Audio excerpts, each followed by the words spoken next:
Pushkin. I want to let you know that Rick has a new podcast called Tetragrammaton.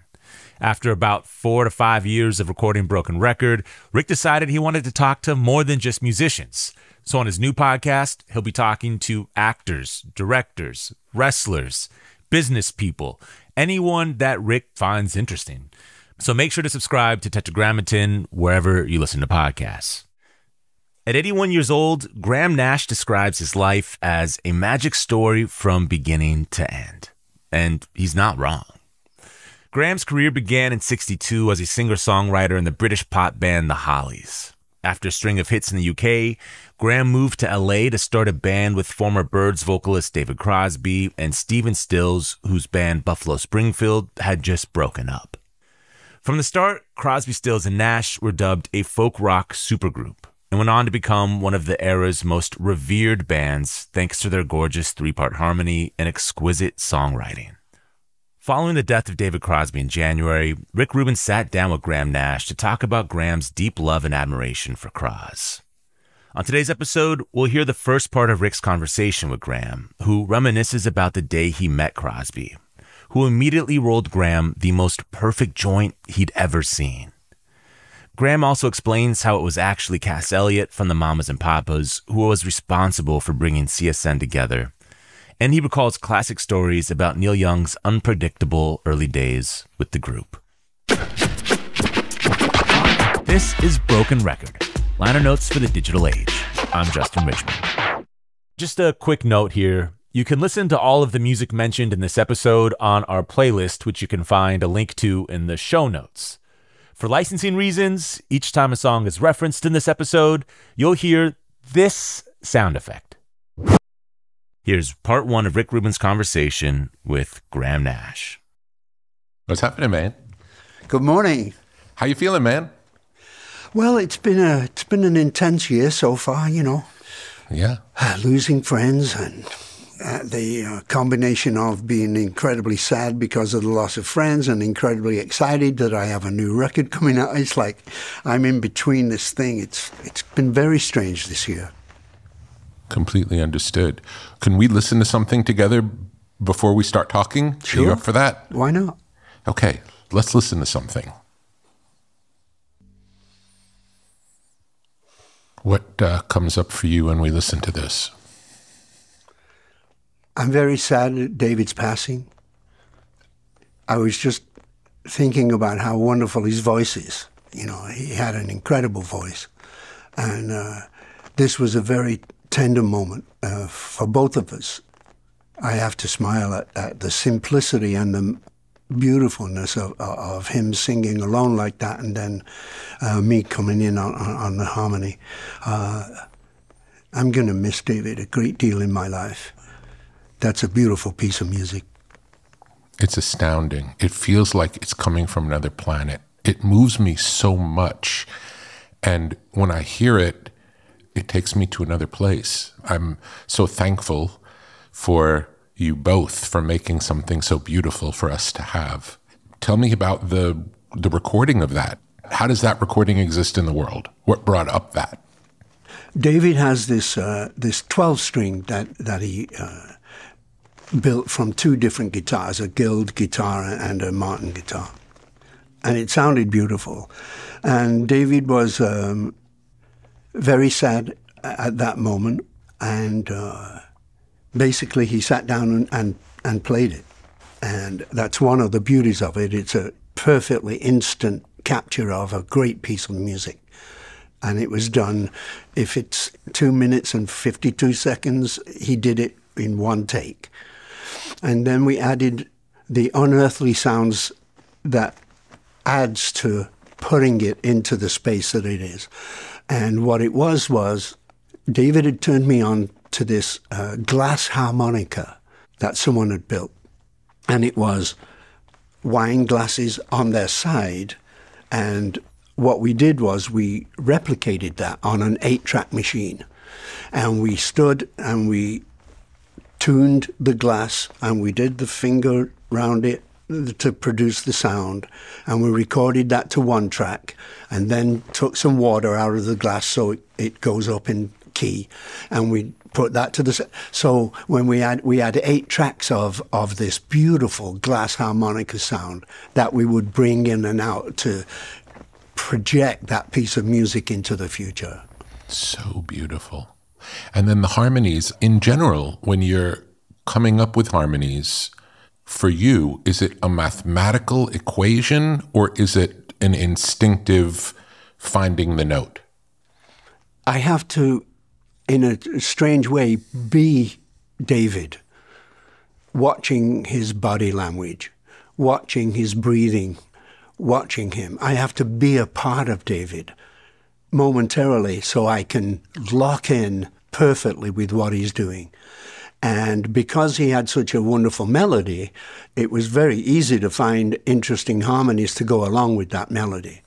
And those harmonies, once again, put it into that beautiful sound that you were discussing earlier. I never thought about this before, but hearing what you're saying, is the fact that the two voices are singing in perfect unison essential to making the harmony do what the harmony does? Yes, I believe you're right. And we were pretty good at duplicating. If I listened to one of David's lead vocal tracks, I soak it into my soul and I just sing what I think is appropriate. And in most cases, it works out pretty good. Because of the direct melody that he's singing, he trusts me to do the right thing. And I loved that part of our relationship, the trust that we had with each other. And I assume the trust was mainly as it related to singing. Is that, would you say that or no? No, I would say the trust came from being deep friends. Beautiful. That's a beautiful thing. I wouldn't have guessed you say that. I love hearing that. Yeah, it's because we were so close together. I mean, we could really harmonize, you know, and yes, we had a wonderful time. It was great making that particular piece of music because I wanted to stay out of David's way because he was talking to your heart directly. And I only came in when I felt it needed to take another breath. And it gives the song beautiful dynamics. You're not aware of the length of the song because of the changes in dynamics that happen because the harmony's not there all the time. Right. So there's a period of time where there's no harmony, then there's a period where there's your harmony, but then there's the big ending with many voices. Right. I imagine all you and David. Yes, all me and David. Amazing. So beautiful. Yes.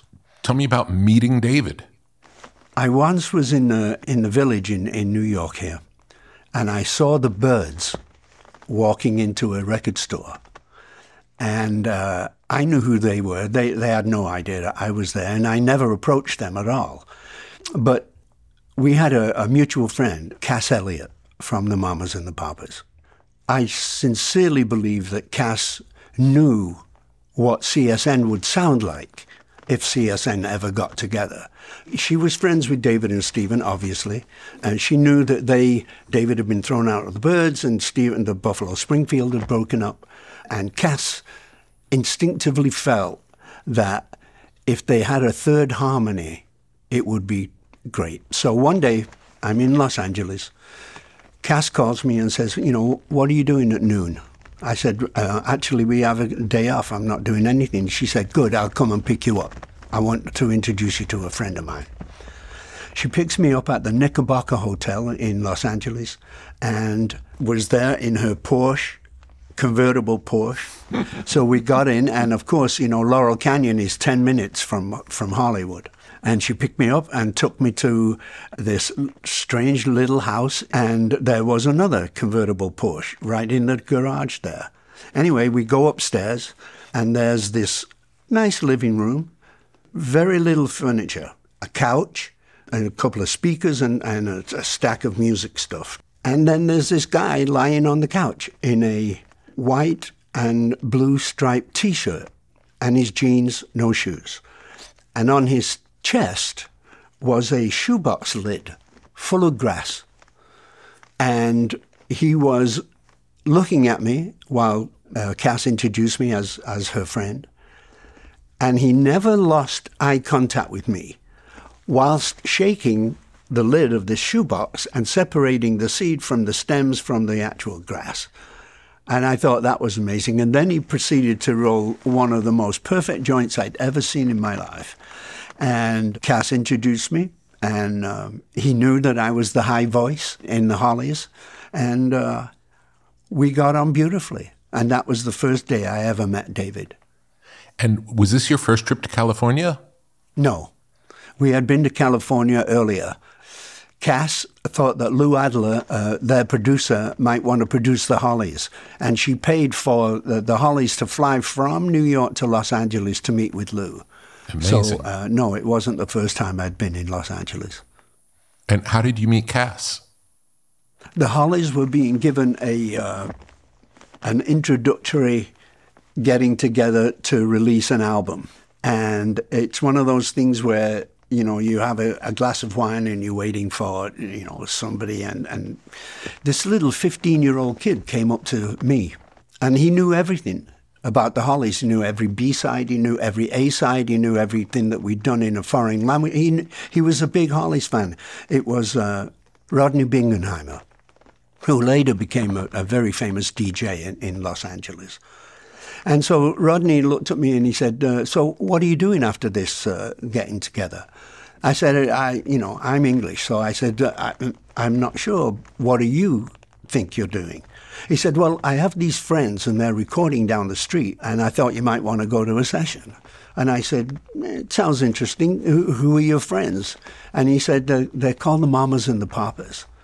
Now, I'd seen their first album cover, and I saw Michelle on the front, and it was very attracted to this blonde, you know, hippie Southern California girl. And when I went into the session, John and Denny and Michelle were putting an overdub in the studio, so I couldn't go in there. But outside the studio was Cass, so I start talking to Cass. And one of the things she asked me, she said, what do you think John Lennon would think about the Mamas and Papas?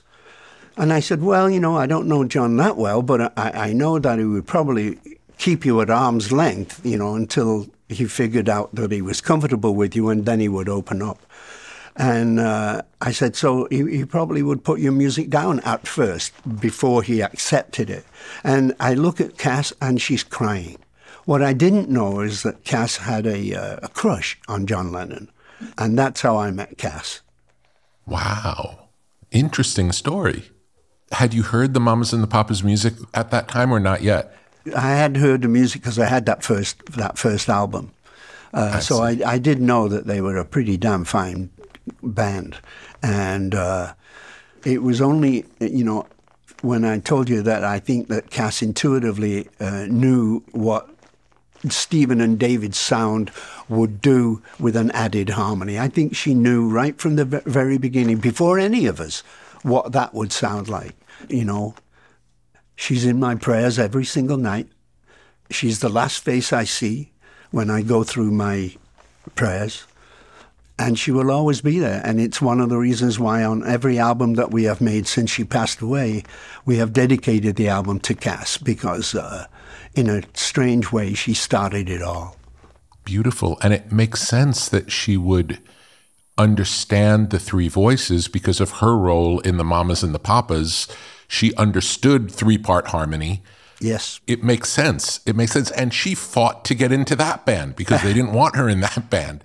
But she knew that her voice would do something special with theirs. That's right. That's right. But she physically, she didn't look like, you know, she should be in that band.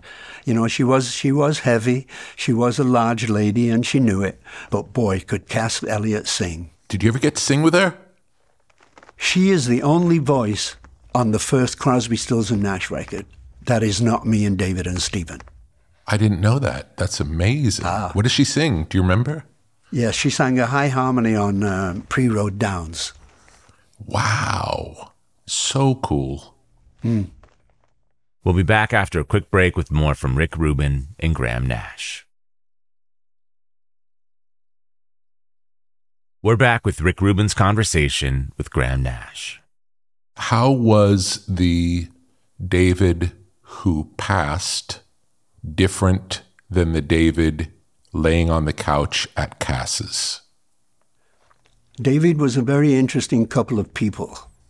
On one side, he could be most generous, funny, brilliant at telling stories, obviously brilliant at singing and playing the guitar, totally unique. The other side of David was if there was something that he didn't like, he had no problem in telling you, and he could become nasty and he could become vicious. And those were the two sides of David. And I always wanted the first side, you know.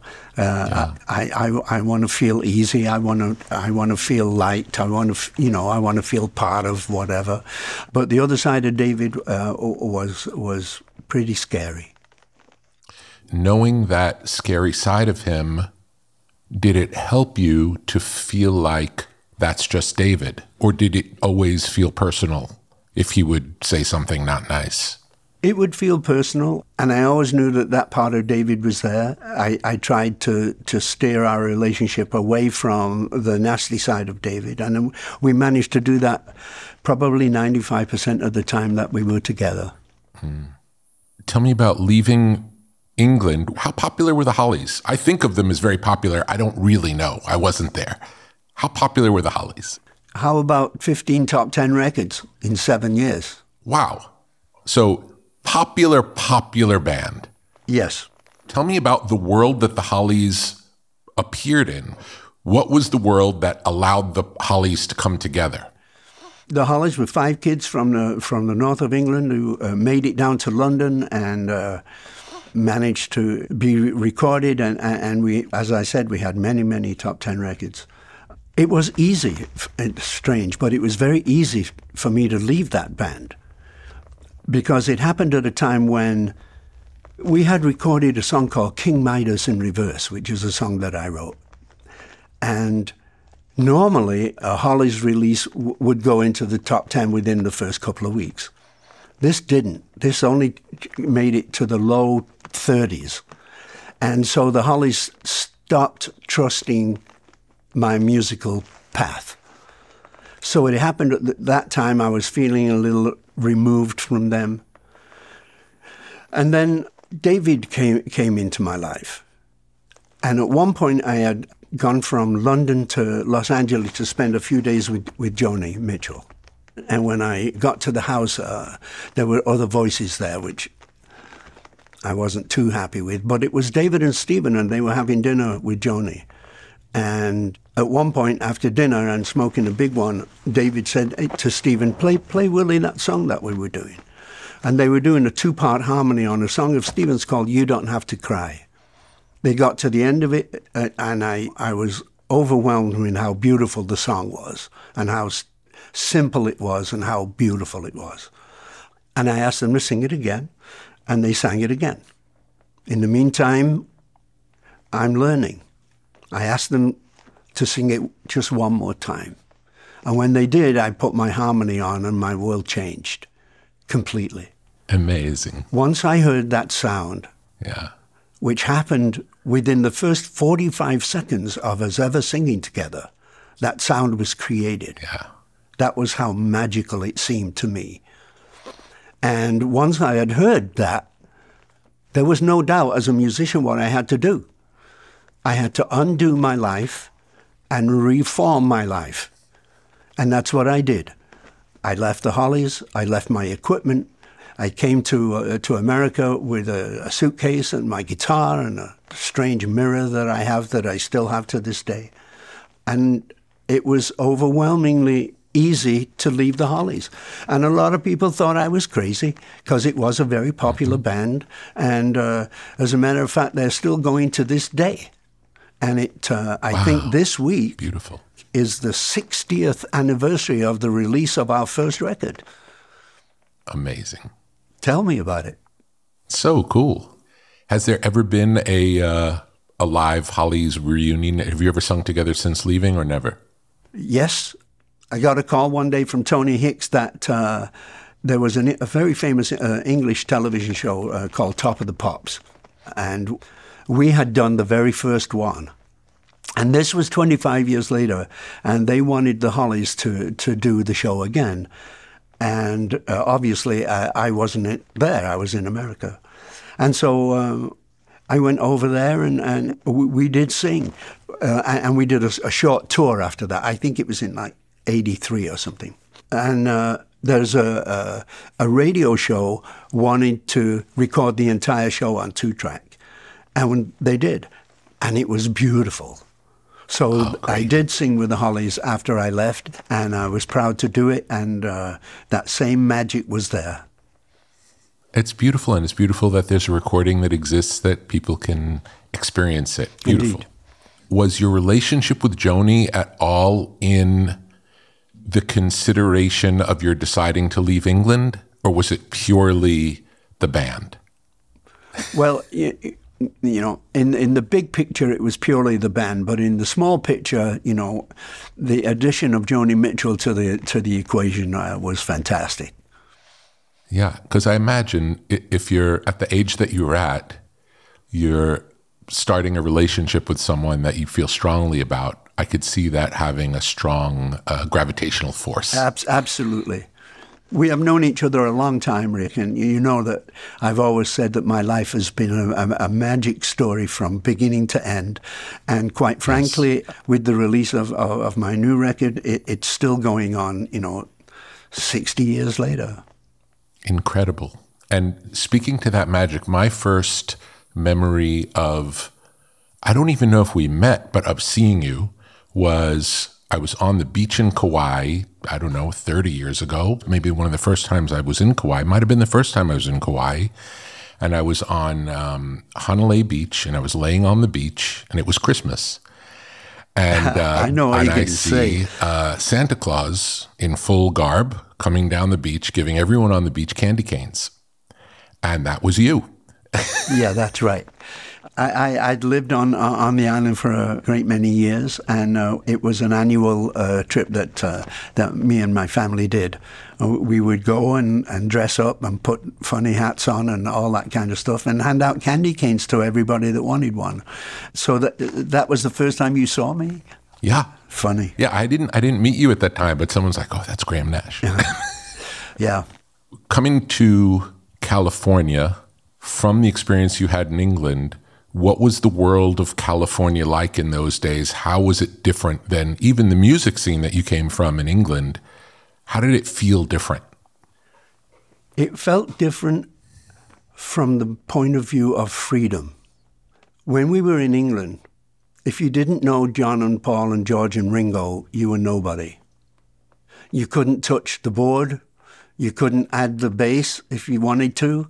You had to talk to your producer, who talked to the engineer, who would then, you know, in his white smock, turn the bass up, you know.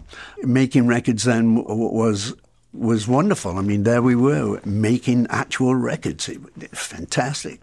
It was a different world in the freedom. When I came here, people wanted to know my opinion. People said, well, you know, what do you think of this? How do you think we should do this? What would you do here? And it was freedom. I mean, Laurel Canyon in those days was unbelievable. It was sunshine. It was full of music. It was full of pretty ladies. It was, in a way, a small rock and roll paradise. And it was very, very different from the way that we had been recording in England. When I said that we had to talk to our producer, and then he would talk to the engineer to turn the bass up, once you started to sell a lot of records, you could do what you want.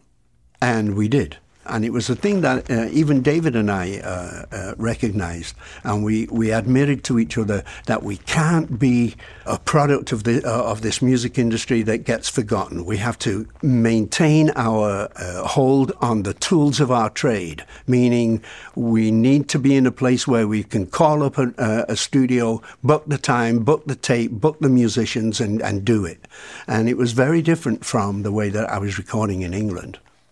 So in England, you felt like you were at the mercy of the powers that be about when you could record or all parts of it, whereas in America, you had more of a sense of freedom. Absolutely. I mean, even Abbey Road, where it was we were recording, we had to stop recording at 10:30 because that's what Ron Richards, our producer, said. And it wasn't until years later we realized that 10:30 was the time when the pubs were shutting and they wanted a drink after the day. So they would shut everything down at 10:30. Now then, obviously, when we started to sell millions of records and it all changed, then we went past 10:30. That's for sure. Technically, you've seen a lot of changes technically in the recording business from when you started till now. Describe some of what you think have been some of the biggest changes along the way from the earliest days of the Hollies to now in terms of what you can create and how you can create it. The first time we were recording, it was on 2-track, and that was it. And now you have 1,000 tracks on your iPhone.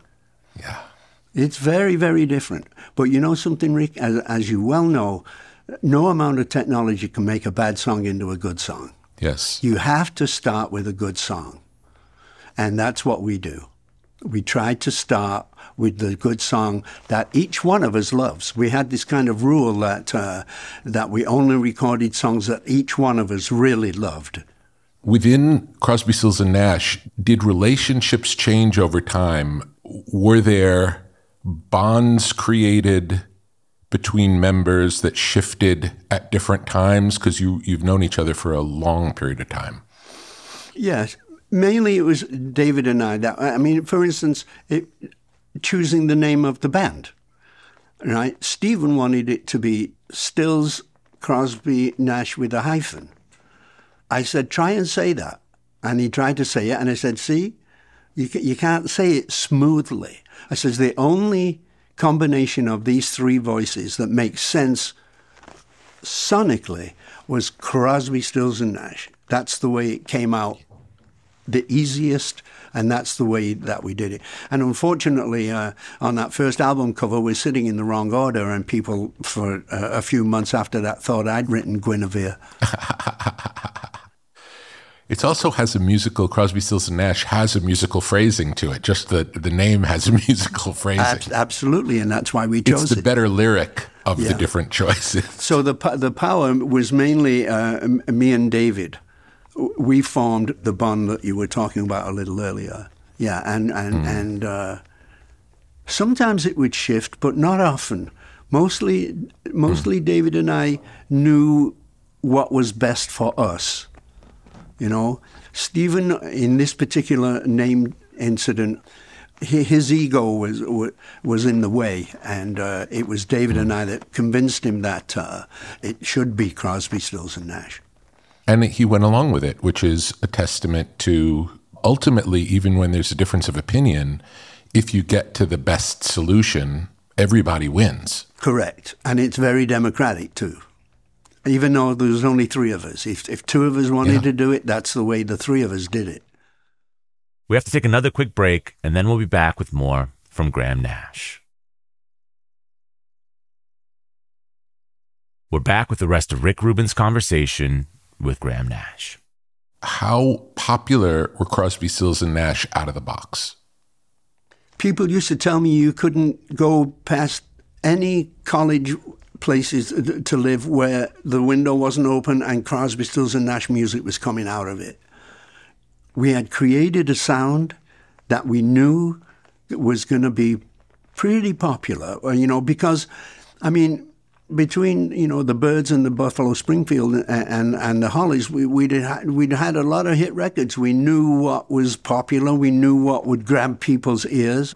And we knew that with Sweet Judy Blue Eyes, we knew that no one was going to get up and take the needle off the record after that. You've got to hear what the rest of the record is. And it was the same when we did Deja Vu, too. I came to Stephen one day and said, we don't have Sweet Judy Blue Eyes. And he said, I know, we used it on the first record. I said, no, you misunderstand me. We don't have that song where you're guaranteed that no one will get up and take off the needle off the record. He heard me. A day and a half later, we were staying at the Caravan Lodge Motel in San Francisco because we were recording at Wally Heider's studios. And 1.5 days later, after that conversation with Stephen, he goes, "Hey, Willie, what do you think of this?" And he played me Carry On. And I said, unbelievable. Oh, boy, did you just knock it out of the park. That's why he wanted it to be called Stills, Crosby and Nash. Yep. And, you know, he was right in thinking that. I mean, you must understand, Stephen played most of the instruments on our first record. Yes, amazing. David and I did our, played guitar on Long Time Gone and played guitar on Guinevere, and I'd play guitar on my songs. But Stephen played lead guitar, rhythm guitar, bass, piano, B3, and percussion. Yeah. Brilliant. But ultimately, it's about the songs. Yes. And everybody contributed to the songs, and the voices are the voices. And it's that combination. It really doesn't matter who contributes what. If the thing is so good, everybody wins. So it worked out. Yes. It all worked. I always want to win. When I'm faced with a problem, I try and figure out a solution where everybody wins.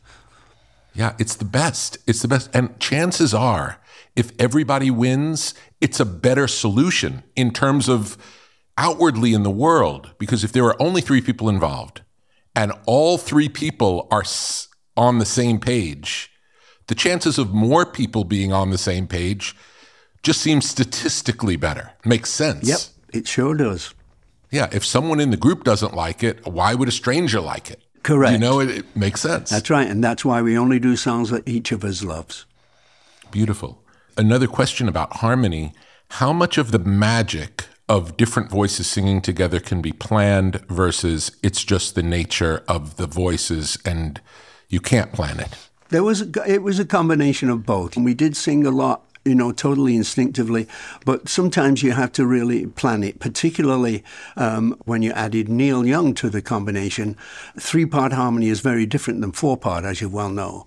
And so with CSNY vocals, some of it was planned, like Carry On, with the song we were just talking about. When we get to the very end there, where we go almost a cappella, we had to plan those harmonies because we added another voice.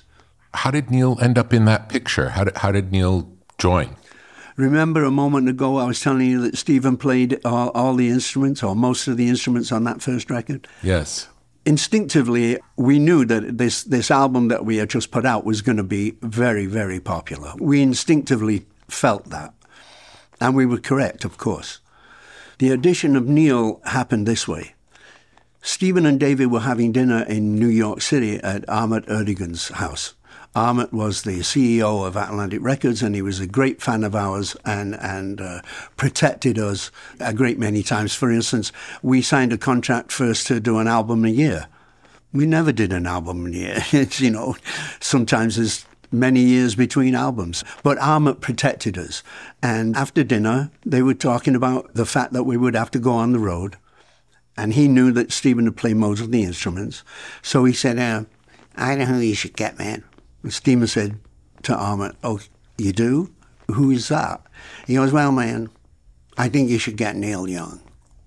And Stephen said, Ahmet, we've just been through 2 years of madness with this kid. He's in the band, he's out of the band. He's not in the band. Yes, he is in the band.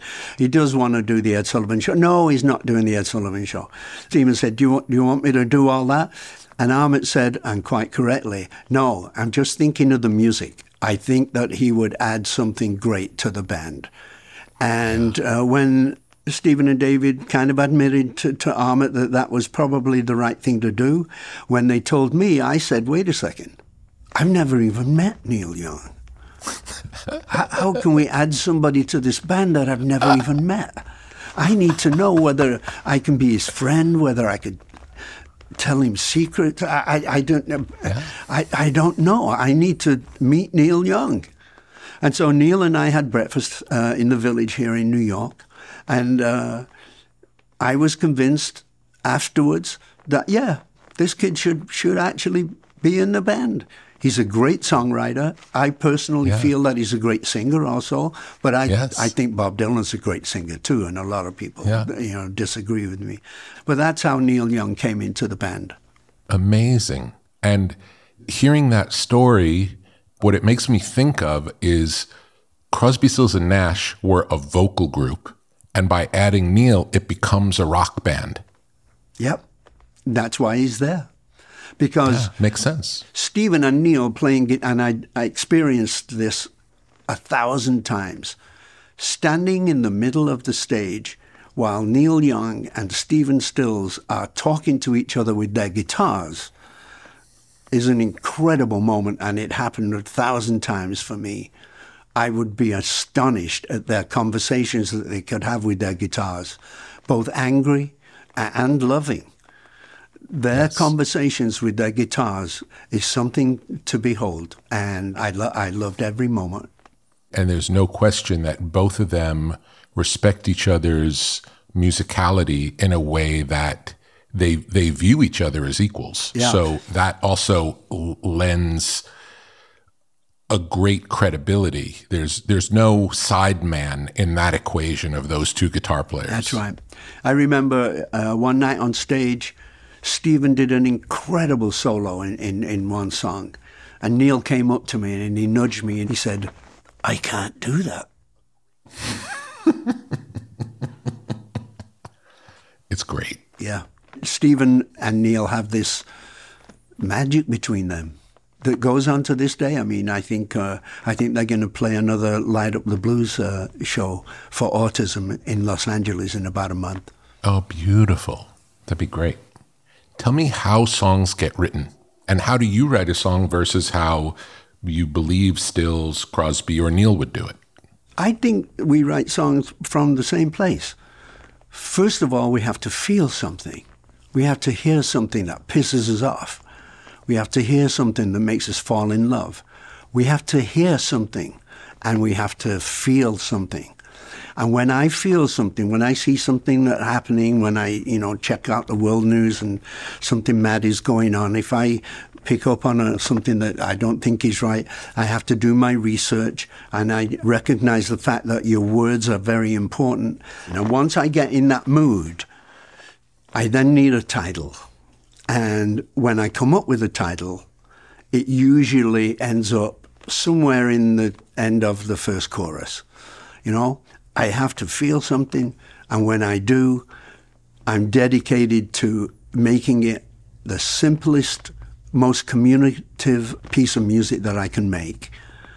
I personally am not interested in waiting for 7 minutes before you know what I'm talking about. I want you immediately. And I think I show that on this new record. I mean, the opening line of my new record is, "I used to think that I would never love again." Wow.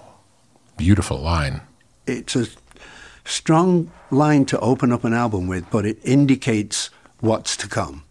It's a great opening line because it tells us so much and opens the door for now this, it's like Once Upon a Time. We know there's going to be a big story following it. It's a line like that. It really is a what's going to happen now. Gets your attention and pulls you into the story. Yeah, and that's why the album is called Now. It's called Now. Beautiful. And there's a beautiful photograph of me that my wife Amy took, as she has done and crafted my image for the last 5 or 6 years. It's a beautiful shot of me. I do look my age, and so what? It's me now. Yeah, it's honest. And there's nothing more powerful in music than honesty. All aspects of it. That's what attracts us, warts and all. Right. We like the humanity in it. Yes. That's why the opening line of my album is so strong, I feel. I mean, wouldn't you want to hear what the rest of that song was, and then what's the rest of the album if you heard that line? Absolutely. Because I think Absolutely. A lot of us feel the same way. A lot of us fall in and out of love, and when you're deeply in love and then it crumbles, you think that that's the end. I'll never love again. And I was looking at my age. I was 80 years old when I made this record. And I was looking at my life and I realized that I'm getting on. I know that I'm coming to the end of an incredible life. I certainly hope to be around for at least the next 20 years so I can be 100 years old. And it's been a long, strange trip, to quote the Dead. Yes. Would you be up for playing us one of the new songs? Do you want to do that? I'd love to hear one of the new songs. Do you have a guitar handy? There happens to be a Gibson right here. Okay. Again, no obligation, but if it would be fun for you, I'd love to hear it. Let me see what I can do. Okay. Mm-hmm. excited to get the flavor and see what's been on your mind, you know? Yeah. This song I wrote for my wife, Amy. It's called Love of Mine. Very simple. It's just me on the record with my acoustic guitar and Todd Caldwell on piano. That was beautiful. Thank you so much for playing that. And the emotion in it is very palpable. I love her. I can feel it. I can feel it. We get to experience your love through hearing the song. Beautiful. Yeah, that's what I'm trying to do. I'm trying to touch your heart. It's interesting. I asked you about songwriting, and you answered the question as it relates to lyrics. So for you, is the lyrical content of the song the primary part of it? Is the music just accompanying the words? Sometimes, yeah. I have this thing on my iPhone, I can be recording instantly, you know, so I put a lot of I have this idea and I put it down. And sometimes, like a little earlier, I was talking about I need a title. Well, that title has a rhythm to it, you know, a vocal rhythm. And it might match a piece of music that I've got in my mind that I haven't put lyrics to yet. And so in my mind, I have these bunches of music and these bunches of lyrics, and sometimes they marry. And that's how I write. That's the end of part 1 of Rick's conversation with Graham Nash. We'll be back with part 2, where Graham talks about the inspiration behind Rick's favorite CSN songs and share a story about Joni Mitchell, Jerry Garcia, and Marianne Faithfull very soon. So make sure to check in for that. In the meantime, you can hear all of our favorite Crosby, Stills, and Nash songs at brokenrecordpodcast.com. You can follow us on Twitter at Broken Record. Broken Record is produced with help from Leah Rose, Jason Gambrell, Ben Tolliday, and Eric Sandler. Our editor is Sophie Crane. Broken Record is a production of Pushkin Industries. And if you like the show, please remember to share, rate, and review us on your podcast app. Our theme music's by Kenny Beats. I'm Justin Richmond.